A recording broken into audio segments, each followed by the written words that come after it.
नमस्कार। जनपक्ष में आपका स्वागत है। मैं हूं प्रियदर्शन। दोस्तों, कहां से शुरू करूं? एक घटिया शेर से या कुछ जरूरी सवालों से?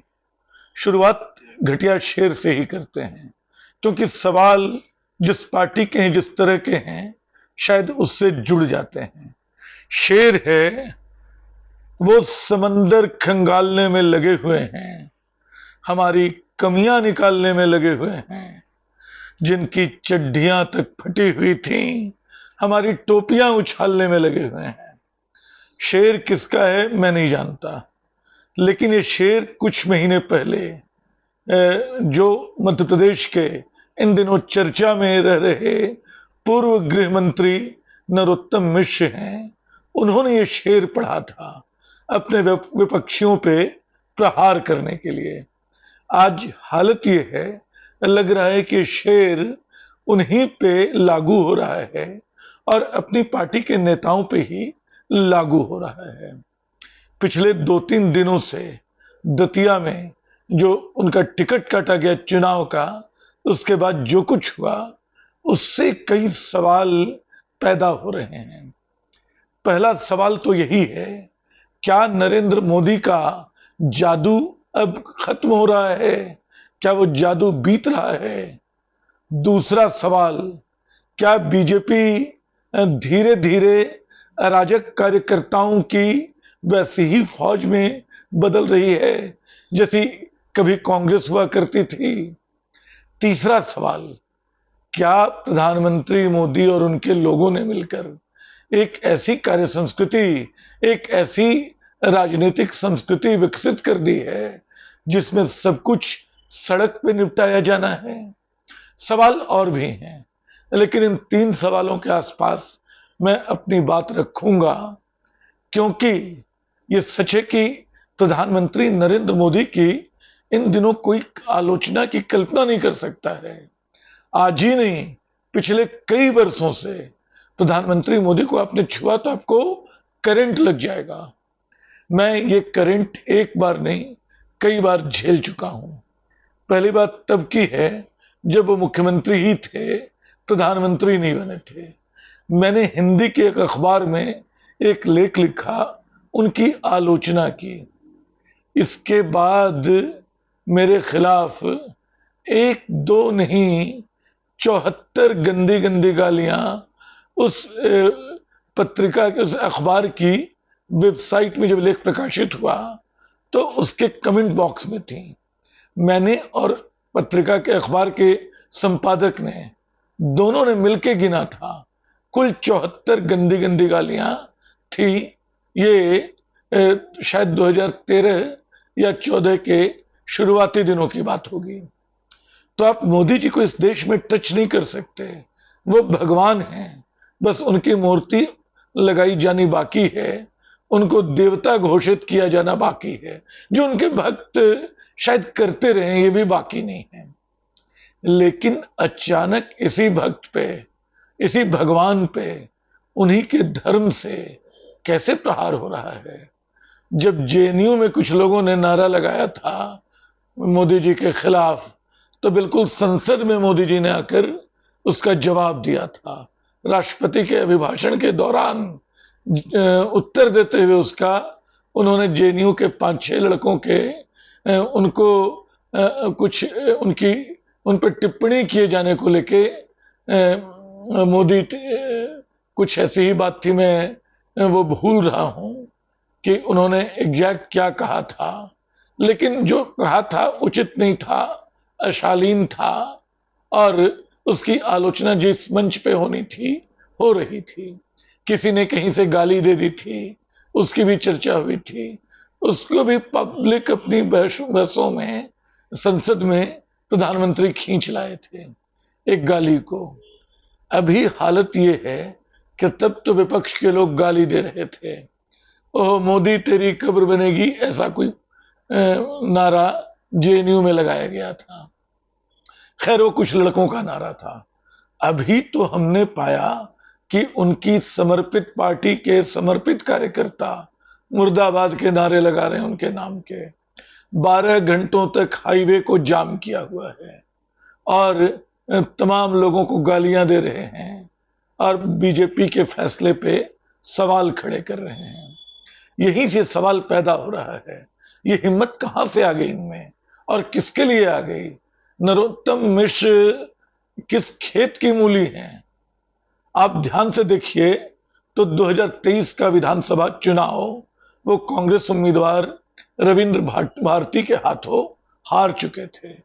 रविंद्र भारती को दिल्ली की एक अदालत ने एक चीटिंग के मामले में 3 साल की सजा सुनाई, सीट खाली हो गई और अचानक उनकी भुजाएं फड़फड़ा उठी कि उनकी जगह बीजेपी ने किसी आशुतोष तिवारी को टिकट कैसे दे दिया। अब अगर वो ऐसे लोकप्रिय होते तो 2023 में उनको जीत जाना चाहिए था। वहां तो वो हार गए, वहां तो तब वो शेर तरह तरह के पढ़ते नजर आए कि लोग उनकी टोपियां उछालने में लगे हैं।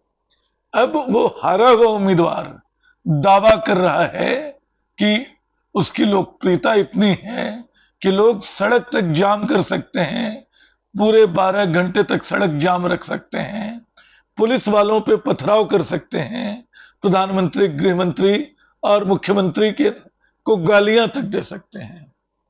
ये हैसियत कहां से आई? ये हिम्मत कहां से आई? क्या ये भारतीय जनता पार्टी के भीतर जो नई कार्य संस्कृति पैदा हो रही है, ये उसका नतीजा नहीं है?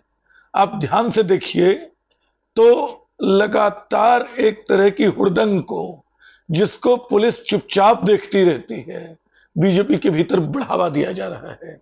बंगाल इसका सबसे दिलचस्प उदाहरण है। बंगाल में तृणमूल की हार के बाद उसके नेताओं के साथ जो सलूक हो रहा है, वो सड़क में निकल रहे हैं, उन पे टमाटर फेंके जा रहे हैं, अंडा फेंका जा रहा है। क्या वास्तव में लोग उनके इतने खिलाफ थे?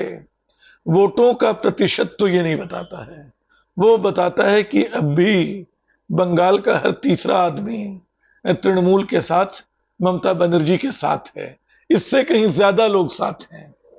लेकिन सड़क पे बीजेपी कार्यकर्ताओं ने जो तमाशा पैदा किया है और जो पुलिस की रोक टोक के बगैर किया है, पुलिस को डराते धमकाते हुए किया है, उससे लगता है कि बंगाल में तृणमूल नेताओं का निकलना असंभव हो गया है। आप महुआ मोइत्रा को याद करें, पिछले दिनों उनके घर के बाहर किस तरह का हंगामा खड़ा किया गया। वही हंगामा संस्कृति धीरे धीरे अब तमाम विरोध प्रदर्शनों का हिस्सा बन गई है। यही बात, हालांकि सिलसिला इसका पुराना है, आप चाहें तो इसको बाबरी मस्जिद ध्वंस के समय जुटाई गई भीड़ से भी जोड़ सकते हैं, लेकिन मैं उतनी दूर नहीं जाता हूं। मैं सिर्फ अभी की बात कर रहा हूं जहां कई लोग, अचानक 3000 लोग बताया जा रहा है, और पुलिस का खौफ उनको क्यों नहीं है? क्योंकि पुलिस को लगता है कि सरकार इनको बचा रही है। सरकारें जो हैं तमाम जगहों पे अपने अपने लोगों को बचाने में लगी रहती हैं, वो काम यहां भी हो रहा है। तो यहां से अब तीसरा सवाल पैदा होता है। एक तो मोदी जी के जादू का सवाल, इस पर मैं लौटूंगा क्योंकि ये बड़ा सवाल है और राजनीति शास्त्र में इसको ठीक से देखना जरूरी है। दूसरा, बीजेपी के कार्यकर्ताओं की सड़क छाप संस्कृति का, जिसके नजारे तमाम जगहों पे दिखते रहे हैं। तीसरा सवाल बीजेपी के भीतर की अपनी अनुशासनहीनता का है। बीजेपी के भीतर वहां होने वाले फैसलों को लेकर चलने वाले संघर्ष का और उसकी भीतर घात का है, अंदरूनी लड़ाई का है। अंदरूनी लड़ाइयां राजनीतिक दलों के लिए कोई नई चीज नहीं होती हैं। तमाम पार्टियों के भीतर यह झगड़ा दिखाई देता है। मध्य प्रदेश में कांग्रेस की अंदरूनी लड़ाई ने उसकी चलती सरकार छीन ली, तो ये राजस्थान में तमाम जगहों पे कांग्रेस के भीतर वो अंदरूनी लड़ाई है। लेकिन वो लड़ाई अब बीजेपी के खेमे में जा पहुंची है, अब बिल्कुल शिखर तक है, जहां प्रधानमंत्री और गृह मंत्री तक के फैसलों को, उनकी हैसियत को एक नेता चुनौती दे रहा है, जो विधानसभा चुनाव नहीं जीत पाया, जो हार गया। भले वो इसके पहले 6 बार विधायक रहे हों, भले वो इसके पहले गृह मंत्री रहे हों, भले वो इसके पहले मध्य प्रदेश के कैबिनेट का पहला और आखिरी शब्द रहे हों, लेकिन सच्चाई ये है कि 2023 में वो चुनाव हार गए थे।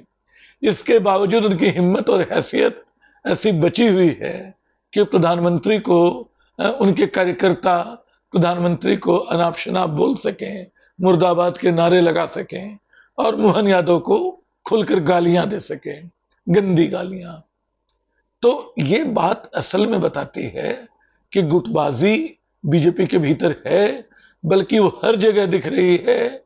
मंदिर में चढ़ावा चोरी की बात हुई 2000, ये राम मंदिर में जो चढ़ावा चोरी की जांच की बात हुई, उसमें भी बात खुली कि कौन किसके गुट का है, कौन किसको बचाने की कोशिश करेगा।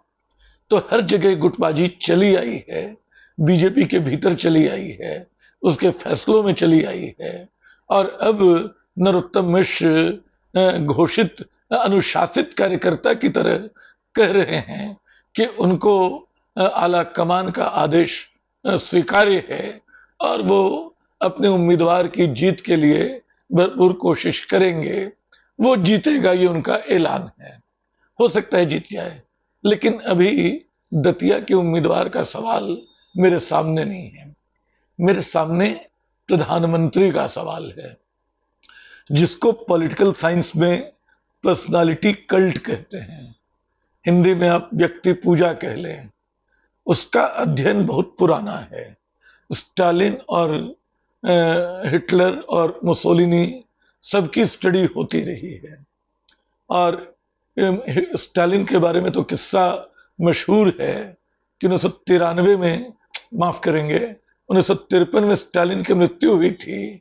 1956 में पहली बार ख्रुश्चेव ने उसकी कारगुजारियों का राज खोला था।